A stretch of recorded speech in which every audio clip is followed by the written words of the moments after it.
Cette semaine, c'est à Bruxelles que je vous emmène pour rencontrer les équipes de la Ligue des droits de l'enfant. Alors vous reconnaîtrez peut-être le lieu pour les cinéphiles, puisqu'il a servi de cadre au film On vous croit. C'était le tribunal de la jeunesse qui était représenté ici. C'est donc un petit clin d'œil d'être à la Ligue des droits de l'enfant au même endroit, la Ligue des droits de l'enfant qui lance une commission sur les violences sexuelles et les dysfonctionnements institutionnels. L'objectif est de comprendre avec différents acteurs et intervenants comment les choses se jouent quand il y a des violences sexuelles qui sont dénoncées. Un travail qui prendra évidemment plusieurs mois, voire plus longtemps d'ailleurs. L'idée, c'est d'essayer de comprendre comment travaille la Ligue des droits de l'enfant, quels sont leurs objectifs. Je vous emmène pour cette interview avec cette charmante équipe féminine de la Ligue des droits de l'enfant.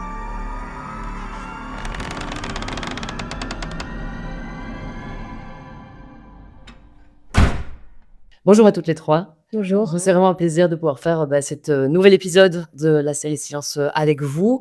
Vous faites donc partie de cette Ligue des droits de l'enfant. Je propose quand même pour commencer en une phrase que chacune se présente, histoire qu'on sache un petit peu qui vous êtes.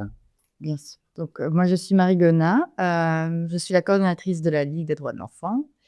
Et donc, voilà, je gère l'équipe, notamment, et tout ce qui fait partie de la coordination en général. Moi, c'est Alia, je suis juriste et responsable en éducation permanente. Je réponds souvent aux demandes des parents sur les questions juridiques.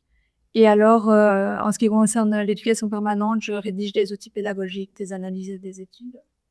Et donc moi, c'est Nikita et je suis chargée de projet. Donc je mets en place des projets pour répondre à des problématiques liées aux droits de l'enfant. On s'était rencontrés il y a déjà quelques mois, puisqu'à un moment donné, dans ma propre histoire, j'ai cherché à trouver des réponses et donc on avait eu l'occasion de se rencontrer. Aujourd'hui, si on se retrouve, c'est parce que vous avez fait le choix de mettre en place une commission sur les violences sexuelles et les dysfonctionnements institutionnels. Comment vous en êtes arrivé à ce constat, cette nécessité de mettre en place ce travail? Alors, en quelques mots, donc nous, on a plusieurs commissions déjà en place et des plateformes aussi, notamment la plateforme de lutte contre l'échec scolaire. On parle énormément de l'inégalité au sein de l'école. On a ensuite aussi une commission LGBTQIA+, donc qui traite des droits de la communauté, des jeunes en tout cas. Et donc, voilà, c'est un peu la suite de ce qu'on fait déjà concrètement au sein de la Ligue, qui fait déjà partie de nos missions. Et donc, ce qui nous a amené aujourd'hui à mettre en place cette commission violences sexuelles et dysfonctionnement institutionnel, c'est suite à une demande d'un parent concerné qui avait effectivement eu un problème, voilà, où on a, comment je pourrais dire, pris son enfant, n'a pas pu avoir de contact avec l'enfant, il n'a jamais pu récupérer son enfant. Et donc, ça venait de cette volonté-là. Et puis, en novembre dernier, décembre aussi, on a soudainement, d'un coup, reçu tout plein d'appels de pas mal de mamans, notamment, qui étaient dans le même cas. Mais donc, on a aussi notamment constaté qu'il y avait ce sujet de l'inceste aussi. Et donc voilà, tout ça nous a amené petit à petit à réfléchir comment nous, en tant que Ligue, on pouvait agir face à tout ça. Qu'est-ce qu'on pouvait mettre en place pour pouvoir aider ces parents qui avaient besoin de réponses, de soutien aussi, d'écoute, et voilà, d'amener différents acteurs aussi. C'était très important. Je pense qu'il y a pas mal d'ASBL, à Bruxelles notamment, qui traitent du sujet de l'inceste, par exemple, mais chacun travaille un petit peu de son côté. Et donc, on s'était dit que la meilleure idée, c'était de pouvoir rassembler tous ces acteurs et pouvoir se réunir et voir concrètement qu'est-ce qu'on pouvait mettre en place. D'aller en tant que juriste, je suppose qu'à un moment donné, oui, vous avez pu être interpellée par la discordance entre les textes et la réalité sur le terrain. Oui, tout à fait. C'est vrai qu'on a eu plusieurs témoignages de parents, souvent des mamans, qui nous disent qu'il y a vraiment un problème en ce qui concerne l'application des lois et qu'aucun droit n'est respecté pour les enfants. Donc, c'est vraiment quelque chose aussi qu'on aimerait bien faire changer par le biais de cette commission-là. Donc, on a beaucoup d'espoir. Et donc concrètement sur le projet, le but, c'est vraiment de réunir de nombreux acteurs qui tournent autour de cette problématique? C'est ça, oui, on aimerait bien qu'il y ait et des acteurs très variés pour apporter leur expertise avec un regard chacun personnel. et trouver des solutions, voilà, plus il y a de cerveau, plus on peut trouver des solutions, qui vont porter leurs fruits, quoi. Alors ici, bah, la 1re séance, je veux dire, a eu lieu, aujourd'hui. Elle s'est déroulée, aujourd'hui avec évidemment l'objectif de perpétuer. Je pense que, sans rien dévoiler, c'est une commission qui se veut confidentielle pour laisser libre parole, à chaque intervenant et cette capacité évidemment de révéler, ses histoires et ses, constatations. Il y a en tout cas, bah, un constat qui ressort, c'est que, on peut pas travailler dans l'urgence. C'est un dossier qui va prendre du temps. Il va falloir vraiment réfléchir à tout ce qui est mis en place. Exactement. Donc notamment au niveau des missions, je pense que, bah, comme Nikita vient de mentionner, les idées fusent. On a tous envie de réagir et parfois, dans l'urgence aussi parce que la situation elle-même demande à agir. Et donc concrètement, nous, on est là aussi pour, justement accompagner et de se dire, voilà, si on faisait les choses concrètement, dans l'urgence aussi, évidemment, mais pour réellement amener un changement et c'est vraiment quelque chose qui va se mettre en place sur le long terme et là-dessus, on a tout de suite été évidemment transparente, avec, tous les acteurs qui étaient présents parce que faut pas faire de faux espoirs aux parents. Je pense que c'est important. C'est important de dire que c'est un combat, vous avez, chacun votre place en tout cas, là-dedans et évidemment votre voix est importante. Sans oublier la voix des enfants aussi, qui est très souvent, bah, justement oubliée ou mise de côté malheureusement. Mais, on reste, sur quelque chose de concret en se disant: «Bah, voilà, qu'est-ce qu'on peut amener petit à petit pour vraiment changer tout ça, amener un réel changement?» Moi, si je peux parler peut-être à la place des mamans, ce qui peut m'inquiéter, c'est que je vois par exemple, allez, je vais comparer avec la France. C'est il y a quelques années, Emmanuel Macron qui est sorti Grand Prince, après, le livre de Camille Kouchner qui avait mis un énorme pavé dans la mare, qui a mis en place cette Civise, qui a fait des travaux qui sont quand même extraordinaires. Je veux dire, les recommandations sont assez sensées et ça paraît assez logique et en tout cas, dans la prise de conscience aussi de l'ampleur de la problématique et finalement, bah, c'est de se dire derrière, il y a pas grand-chose qui a été fait de ces travaux-là. Ils lancent maintenant une nouvelle commission d'enquête, cette fois-ci à l'échelle, beaucoup plus, politique et c'est de se dire: «Bah, tiens, est-ce que nos politiques, parce que ça devra passer probablement par là à un moment, sont prêts à entendre ces problématiques et à les prendre en main?» En tout cas, c'est notre espoir et c'est pour ça aussi qu'on crée la commission. On aimerait bien se faire entendre et avoir des recommandations qui peuvent être écoutées et acceptées. Oui, après on a entendu, certaines personnes qu'on a rencontrées qui nous ont dit qu'il y avait quand même, vraiment un tabou, au niveau de toute cette problématique et que justement les instances, gouvernementales et cetera, refusaient de se remettre en question et de voir le problème qu'il y a, de dans toute cette problématique et donc voilà, on sait qu'on va se heurter à des murs, on sait que ça va être assez difficile de se faire entendre, mais on a, envie de mettre au moins notre pierre à l'édifice et on a envie d'essayer de voilà, de se battre contre ça et de faire entendre, la voix des mamans et de faire respecter le droit des enfants, voilà, de pas subir toute cette maltraitance, Institutionnelle. institutionnelle, voilà. Et donc aujourd'hui, moi, ce que je peux rajouter vis-à-vis de tout ça, c'est que, bah, à Belgique, je trouve ça un petit peu scandaleux d'ailleurs, c'est qu'on regarde très souvent ce qui se passe en France, sans s'intéresser à ce qui se passe directement en Belgique. Par exemple, si on parle de l'inceste, nous, en faisant, une analyse, on s'est rendu compte, il y a pas de stats sur l'inceste concrètement en Belgique. Non, Voilà, on n'a pas de donc chiffres. on n'a pas de chiffres On et c'est transpose un ceux de la problème presse. exactement. Et c'est un problème énorme, alors que l'inceste est bien présente ici en Belgique. Et je veux dire, le problème de la pédocriminalité, par exemple, c'est un réel problème.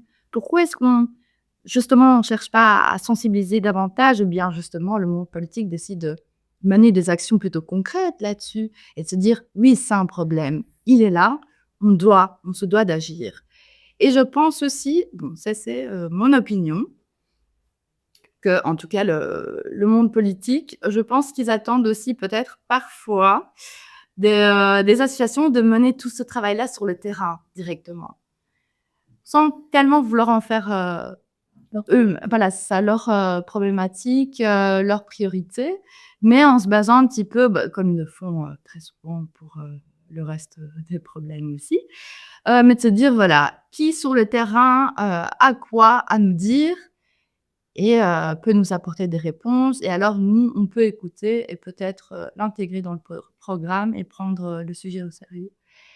Donc voilà, c'est aussi une émission de l'ASBL et de cette commission, c'est justement de se dire qu'est-ce qu'on peut faire concrètement pour sensibiliser le monde politique, pour sensibiliser notre gouvernement à ce sujet, que ce soit l'inverse, que ce soit le dysfonctionnement institutionnel, que ce soit les violences intrafamiliales, que ce soit... Enfin voilà, il y a tellement de sujets autour de ça aussi. Les violences intrafamiliales, en tout cas les violences faites aux femmes, elles ont été parce que chaque fois, il faut un espèce de gros électrochoc. Le Covid a créé cette espèce d'énorme de prise de conscience qu'en fait, coincées chez elles, ces femmes se faisaient taper dessus Oui. et ils ont mis en place cette loi Stop Féminicide.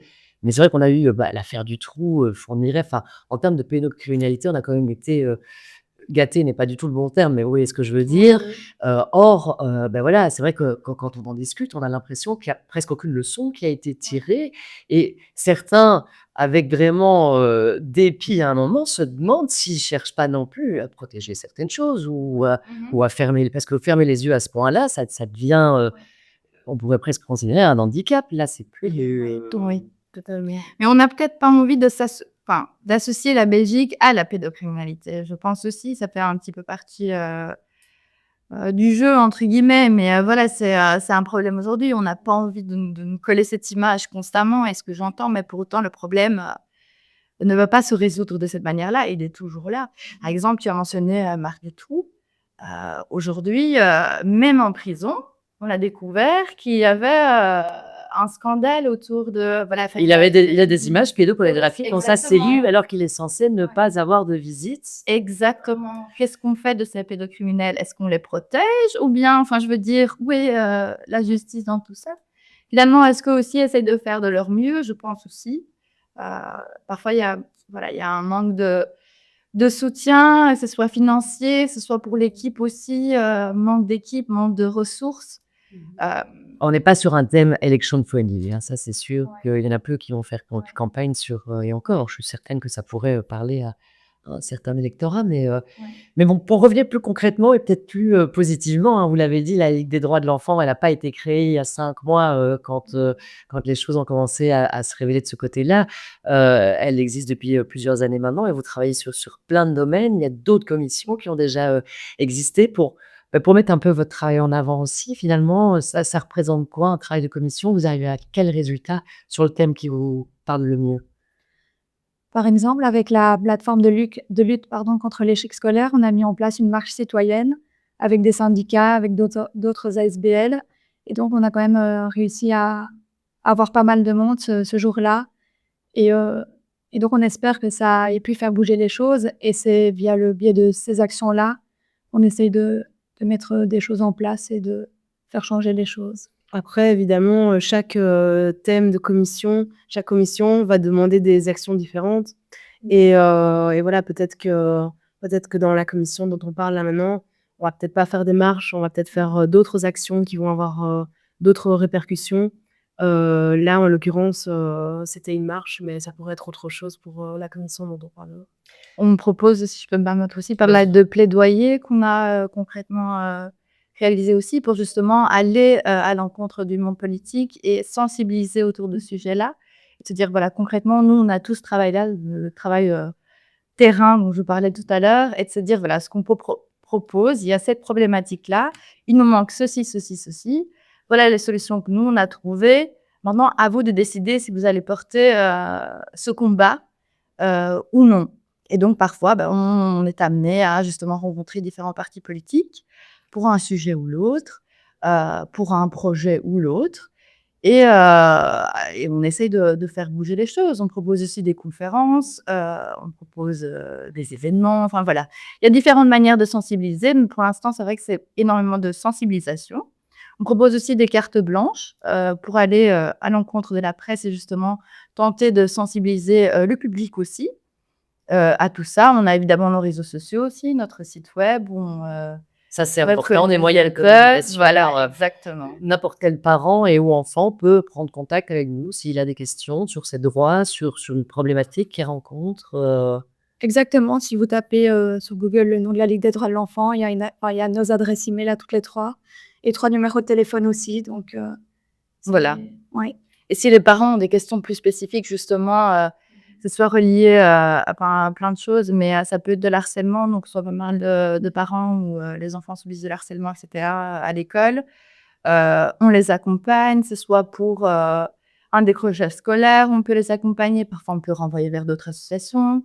On peut aussi soutenir quand c'est une question de recours parfois pour des enfants qu'on fait doubler, etc.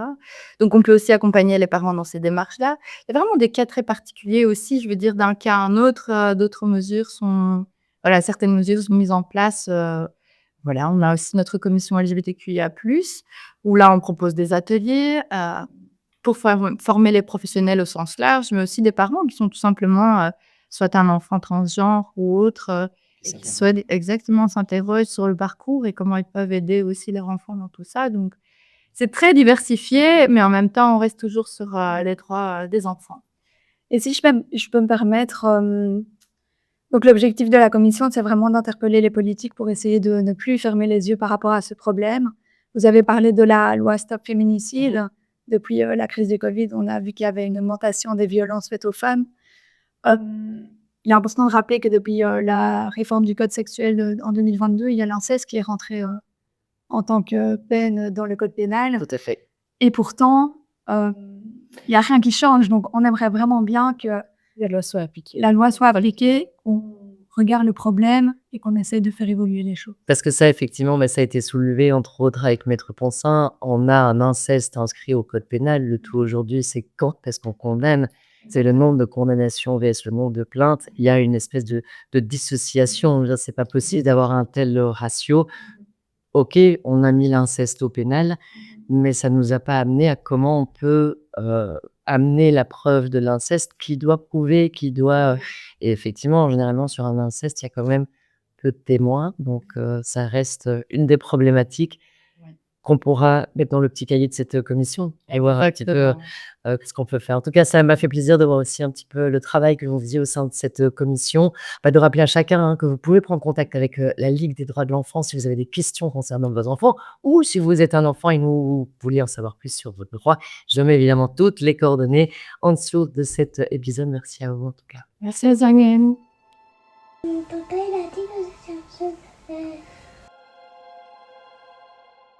Sur 100 enfants qui dénoncent les violences sexuelles, 8 vont entendre « Je te crois et je te protège ». 8%.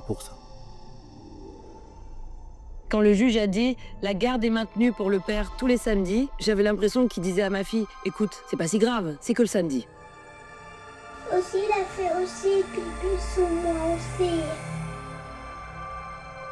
C'est fou que ça dégoûte tout le monde, mais pas assez pour faire changer la loi. Qu'est-ce que c'est le déni? C'est ça n'existe pas, ça n'est pas possible, ça n'est pas vrai, ça n'est pas grave, ça ne me concerne pas.